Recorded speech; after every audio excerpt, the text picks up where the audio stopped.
But that's still on. He got another one for us. For the fourth sign to indicate we are headed for worldwide upheaval. We are living in the last days. Hello, this one's so commonplace. It's the increase of what?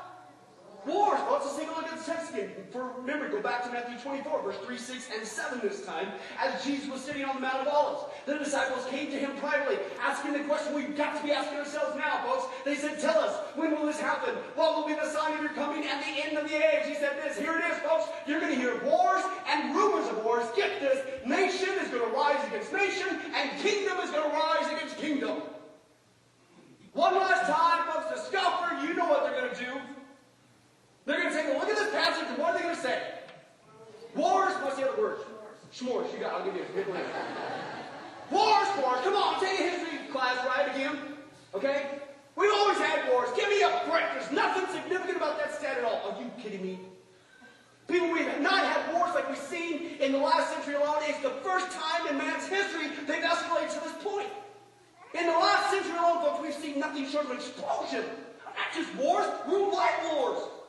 For instance, get this, folks, more people have been killed by wars in the last century than in any other time in mankind's history. In fact, prior to World War I, war had never been universal on that kind of a scale. But not only we had how many of them? 2, and wait a second, folks, we'll get to it in a bit. We are headed for number 3. But after the second one, which remember that, folks, if you're history buffs, it was supposed to be the war to end all what? Win all wars. You heard the story. Ever since World War II, get this, folks, just World War II. We have had 150 major wars. Yeah, it'll make you freak out just like that. Praise God for telling me. How the mouths of days. Get this, in 1993 alone, there was a record major 29 wars being fought around the world in 1 year. That was broken 2 years later, for those of you hooked on math, 1995, with 71 wars in 1 year. The whole world, if you pay attention to the news, is what? They're getting geared up for war like never before. Now speaking, this is amazing. A couple texts pops out here on this aspect from Jesus. Speaking of the rise of wars and the armies that go along with them. And this century alone, unlike the rest of mankind's history, get this, we can see possibly for the first time the fulfillment of this passage of Scripture dealing with the rise of a 200 million man army. Let's take a look. Revelation chapter 9, verse 15 through 16 says this, and the 4 angels who had been prepared for this hour and day and month and year. How many guys would say it's kind of planned out by God? His judgment is coming, folks. He says this, and they were turned loose to what? To kill 1/3 of all the people on the earth. That's after 1/4 has already been annihilated from one of the seal judgments. Then another third goes. He says this, here it is. They led an army of what? 200 million mounted troops. I heard an announcement, John says, of how many there were. And granted, folks, some people are going to take a look at this passage and they say, well, what is going on here? Is this referring to a demonic host of 200 million that's going to be released as a judgment of God to kill 1/3 of mankind? Okay, literal, not whatever. I think the point of the passage is this. I don't want to be there to find out. How many of you guys can get that? Okay?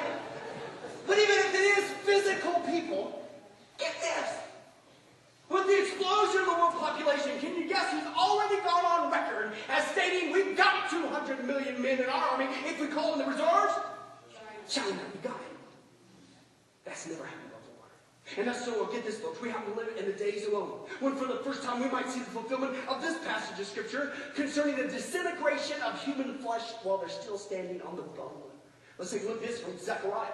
Zechariah 14:12 says this, this is the plague with which the Lord will strike all the nations that fought against Jerusalem. How many guys would say, as we saw the first one of this series, you better not mess with Israel. Here's the judgment that these people that come against them, and they're coming against them today, folks. This is from God. He says their flesh will rot while they're still standing on their feet. Their eyes will rot in their sockets, and their tongues will rot in their mouths. Folks, again, some people are going to take a look at this passage and say, well, this is just some sovereign act of God, where he sovereignly causes a plague that instantly removes people's flesh while they're still standing. Indiana Jones, eat your heart out. Remember that scene? And it could be. But I think the greater point is what? I don't want to be there to find out, right? Don't forget that. But here's the point, folks. It just so happens that you and I are living in a day and age for the first time in man's history that with the advance of modern weaponry, what does that graphic description sound like to you? Sounds like a nuclear holocaust, right? Or maybe even a biological weapon. But here's the point. In the last century alone, you and I don't even have to dream of what this could be. We have the technology now. And speaking of nuclear warfare, folks, as of the year 2000, just between the U.S. and Russia, we now have enough nuclear bombs, get this, to destroy the planet 6 times over. As if 5 wasn't enough. But that's what's happening. What's going on in the news? It's spreading.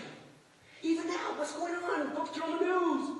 Small countries right now are developing their own weapons right now, and it's increasing every single year. Many believe it's not a matter of if, but when and where. I've already seen the news reports. They're starting to put it out of their mouths. Have you seen it, folks? World War III is coming.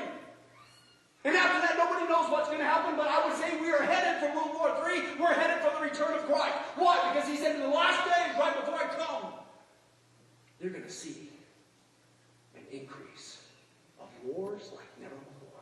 Tell me we're not living in those days. How much more replete does Jesus have to be? And this is what's so mind-boggling, folks. You know, we got all this amazing evidence, and we're just getting started. Over and over again, pointing to the sure signs of the soon return of Jesus Christ. Some people still refuse to receive the truth. And yet, you talk about specifics, folks. God's got it all mapped out. He knows the hearts of the people. You talk about specifics, the Bible clearly predicted. That's exactly what the majority of the world's going to do. They're going to refuse to hear this, and not only that, they're going to add sin to sin. They're going to go on acting like it's business as usual. Living in a dream world like nothing's ever going to change. It's always been this way. Just like it was in Lot's day. Let's take a look at the attitude of people. And Jesus said this is exactly what's going to happen when he comes back. Luke 17, verse 28 through 30 says this, and the world, Jesus speaking, the world will be as it was in the days of Lot. Not just dealing with wickedness. That's right, a lot. Hey, give it for Lily. She's incredible. Not just wickedness, but their wicked, scoffing attitude. Jesus said this, people are about their daily business. Oh, this is us today. Eating and drinking. Buying and selling. How's that economy doing, by the way? Have you found out lately? How many of us know more what's going on in the Wall Street Journal than the Bible? That's a sin. But that's the attitude of the last days. Eating and drinking, buying and selling, farming and building. You don't live in the American dream. Until Jesus said the morning that Lot left Sodom and the bottom dropped out. They had their chance, but they refused to receive the truth.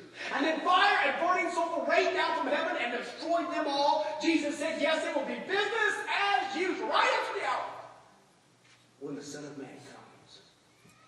People of God, I hope you're not one of those people who unfortunately is like most of the American church. And you are living your life as a Christian just like business as usual. Why, it's always been this way since I was born. Because if you are, if that's the way you were living, you might wake up one day to discover, guess what? You were not a Christian. I didn't say that. God did. Because his bride is a watchful bride. His bride loves the King of Kings and the Lord of Lords and Jesus Christ, the one who is the creator of this world, more than the things in this world.